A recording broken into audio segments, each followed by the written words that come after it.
Hadratul Mukarramin, sama-sama kita hormati dan muliakan dan ta'zimi Shahibul Fadilah wa Shahibul Barakah Habib Habib Lutfan Ahmad Lutfan bin Zaid hafizahullah ta'ala wa nafa'ana bi ilmihi wa bi ulumi sayyidis shalihin fid dharain amin. Beliau niki Habib, tahu orang Habib? Ini tuan guru Habib. Biasa pelonggong kami ngaji di sini, alhamdulillah sampun tuan guru Habib. Tapi niki Habib lain niki Bapak Ibu. Beliau niki zuriat. Nggih, tahu dengan zuriat? Nggih, tahu dengan zuriat kan? Zuriat niki kena keluarga, keturunan. Keturunan siapa beliau ini Bapak Ibu? Beliau ini adalah keturunan Nabi besar kita Nabi Muhammad sallallahu alaihi wasallam. Alhamdulillah pagi niki. Ibu-ibu. Nggih.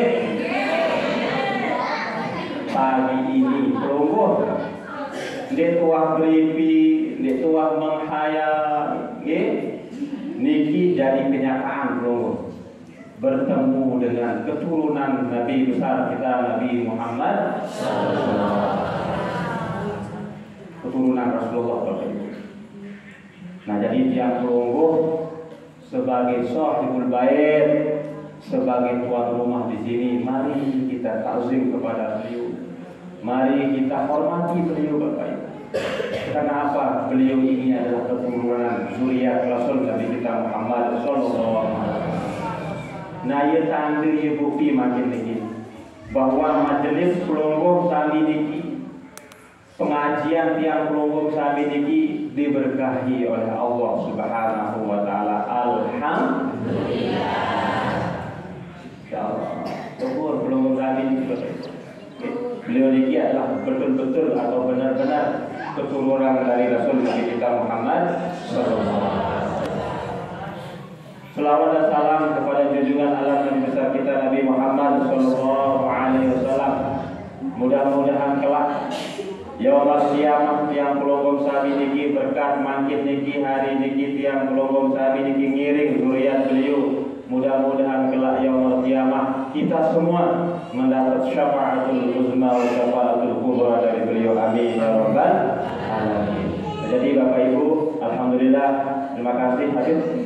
Ahlan wa sahlan bi hudubikum. Selamat datang ya di majelis kami ini. Alhamdulillah setiap minggu ya, setiap hari Ahad di dusun kami, di desa kami ini, di madrasah kami, di yayasan kami, alhamdulillah mengadakan majelis ta'lim. Alhamdulillah luar biasa. Alhamdulillah jamaah kami di sini, alhamdulillah majelis ini banyak ulama-ulama yang hadir, banyak asatidz, banyak tuan guru. Ya, kalau di Lombok ini tuan guru hadir, masya Allah. Termasuk juga teman-teman kita, senior-senior kita, ada Ustaz Haji Zainal, ada Ustaz Rabi, ada Ustaz Muzakir, masya Allah. Ini yang sering mengisi di majelis ta'lim kita ini.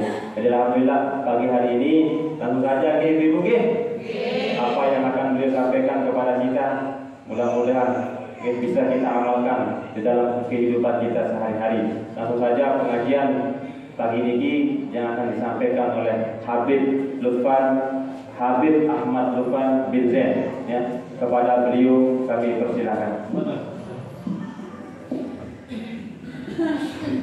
Bismillahirrahmanirrahim. Assalamualaikum warahmatullahi wabarakatuh.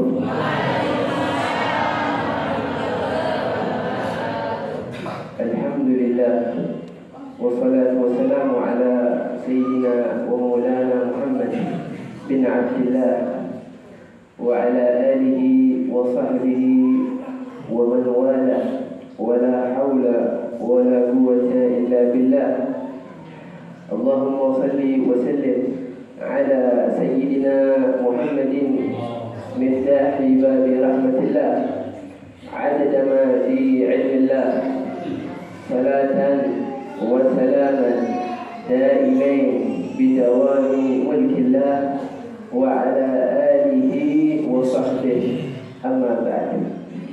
Yang saya hormati dan saya muliakan kepada tuan guru kita, mobil khusus kepada tuan guru Zainal Arifin, dan juga kepada Ustaz Ali Zainal Abidin, dan juga Ustaz Randi, Ustaz Muzakir, dan juga kepada para tuan guru lainnya, para asatidzah, para sesepuh, para tokoh masyarakat, para kiai kita, para hadirin hadirat yang tidak dapat saya sebutkan namanya satu persatu, akan tetapi mudah-mudahan Allah Subhanahu wa ta'ala panjangkan umur mereka insyaallah.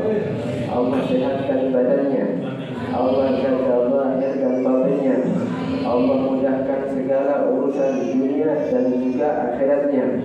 Allah jadikan setiap langkah mereka insyaallah selalu dalam keridhaan Allah Subhanahu wa ta'ala. Amin ya rabbal alamin. Alhamdulillah, kita bersyukur kepada Allah Subhanahu wa ta'ala yang telah menghadirkan kita, mengumpulkan kita di dalam majlis yang mulia ini, di dalam tempat perkumpulan yang insya-Allah tidak diragukan lagi bahwa Allah Subhanahu wa ta'ala akan menurunkan rahmat dan keberkahan serta maghfirah kepada kita semuanya, sehingga tidaklah kita keluar daripada tempat ini melainkan insya-Allah menunggu maghfirah, dosa-dosa kita diampuni oleh Allah Subhanahu wa ta'ala. Amin ya rabbal alamin. Dan berkumpulnya kita di tempat ini bukan hanya sekedar kita berkumpul, bukan hanya sekedar kita duduk, tapi kita berkumpul di tempat ini berzikir kepada Allah Subhanahu wa ta'ala, sama-sama mengambil barakah ilmu daripada tuan guru kita Ustaz Zainal Arifin, yang mana mudah-mudahan kita semuanya kehidupannya diberkahi oleh Allah Subhanahu wa ta'ala. Hadirin hadirat sekalian yang dirahmati oleh Allah Subhanahu wa ta'ala, jadikanlah setiap perkumpulan kita di dalam setiap majelis manapun itu perkumpulan yang membuahkan kemanfaatan bagi kita, kemanfaatan di dunia dan juga kemanfaatan di akhirat. Sebab percuma kalau kita berkumpul di dalam suatu majelis tapi tidak membuahkan kemanfaatan di dunia dan di akhirat. Dan sudah seharusnya seperti itu, kita berkumpul dalam majelis yang membuahkan kemanfaatan. Dikatakan oleh Al-Hafiz Al-Imam Al-Qutb Ahmad bin Hasan Al-Abbas, beliau katakan nasratul ijtima' al-intifaa, wa kullu ijtima' laysa fihi intifaa' wa balun 'ala al-insan. Kata beliau, buah daripada perkumpulan itu kemanfaatan, mengambil kemanfaatan. Dan setiap perkumpulan tidak ada kemanfaatan di dalamnya, maka wabalu musibah atas seorang insan. Alhamdulillah, kita berkumpul di sini membuahkan kemanfaatan yang terutama adalah membuahkan agar kita itu lebih ditingkatkan lagi ibadah kita, lebih semangat lagi ketika kita menjalankan ketaatan kepada Allah Subhanahu wa ta'ala, lebih semangat lagi kita beribadah mengabdi kepada Allah Subhanahu wa ta'ala. Sebab kita ini umat Muhammad, umat Nabi Muhammad, umat manusia diciptakan oleh Allah Subhanahu wa ta'ala. Ini tujuannya bukan untuk hanya sekedar senang-senang di dunia, bukan hanya sekedar kita foya-foya di dunia saja, tapi tujuannya juga kita untuk mengabdi kepada Allah. Kita sudah pada tahu semuanya firman Allah Subhanahu wa ta'ala, wa ma khalaqtul jinna wal insa illa liya'budun. Tidaklah aku Allah Subhanahu wa ta'ala menciptakan jin dan manusia melainkan hanya untuk beribadah,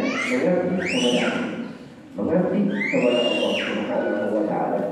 Lihat bagaimana para orang-orang saleh kita, hamba-hamba Allah Subhanahu wa ta'ala yang sesungguhnya tatkala mereka itu mengetahui bahwa mereka diciptakan di dunia ini untuk mengabdi kepada Allah, beribadah kepada Allah, maka yang mereka lakukan, yang mereka kerjakan di sepanjang harinya, bahkan di sepanjang usianya, dengan umurnya hanya beribadah kepada Allah Subhanahu wa Ta'ala. Itu orang-orang salehnya Allah Subhanahu wa Ta'ala. Mungkin saya akan bercerita tentang orang-orang saleh, ya, yang mana bercerita tentang orang saleh ini dikatakan zikr salihin dan zikr rahmah. Ketika disebutkan, diceritakan tentang orang saleh, maka akan turun rahmat ketika itu dari Allah Subhanahu wa Ta'ala. Dan selain mendapatkan rahmat, kita juga dapat meneladani mereka, sebab mereka adalah sebaik-baik teladan. Mereka adalah pewarisnya Nabi Muhammad sallallahu alaihi wasallam. Al-Habib al-Imam Al-Kutub Abdullah bin Alwi bin Muhammad Al-Haddad, penyusun Ratib Al-Haddad. Beliau tatkala mensifati tentang orang-orang soleh, tatkala mensifati tentang kekasih-kekasihnya Allah Subhanahu wa Ta'ala, di dalam bait syairnya yang cukup panjang itu, di antaranya beliau menyebutkan ibadun kiramun atharullaha rabbahum fa'atharahum wartasahum bil wilayati wa anasahum bil qurbi minhu wa birridha habahum wa asdahum bi ka'sil mawaddati bihim yadfa'ullahu al balaya wa yakshifu ar-razaya wa yusli kulla khairin wa ni'mati ولولاهم بين الأنام لجدك الجبال وأرض بارتكاب الخطيئة. Tatkala Al-Habib Abdullah bin Ali Haddad menjelaskan tentang para awliya Allah, kekasih-kekasihnya Allah, hamba-hambanya Allah yang saleh, beliau sebutkan ibadul kiram. Mereka adalah hamba-hamba yang mulia. Kenapa mereka disebut hamba-hamba yang mulia? Sebab mereka adalah kelompok manusia yang memposisikan diri mereka sebagai hamba Allah Subhanahu wa Ta'ala.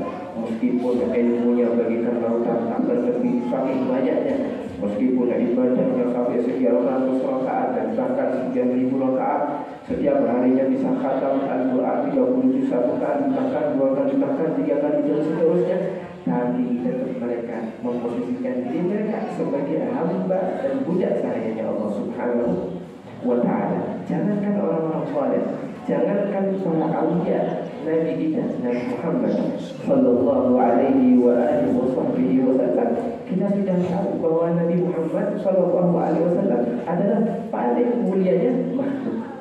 Paling mulianya makhluk yang Allah Subhanahu wa Ta'ala ciptakan di atas muka bumi ini. Tidak ada satupun makhluk yang kedudukannya di atas dari Muhammad sallallahu alaihi wasallam. Tidak ada satu